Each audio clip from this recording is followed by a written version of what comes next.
Senin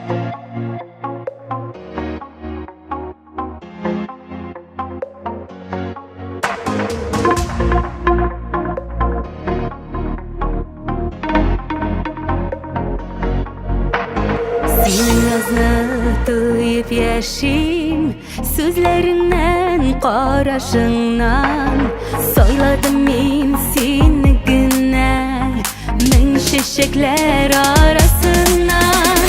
Seni yelkami yoritganga qonat mening erimda bag'rigayam bilishi sunnat ko'ngilgayam sendagina.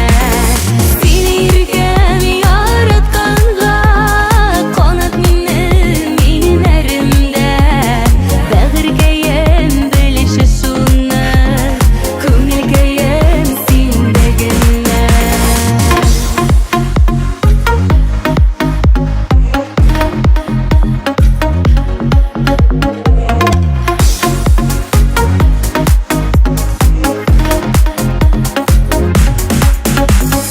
Ko'z oldimda har vaqt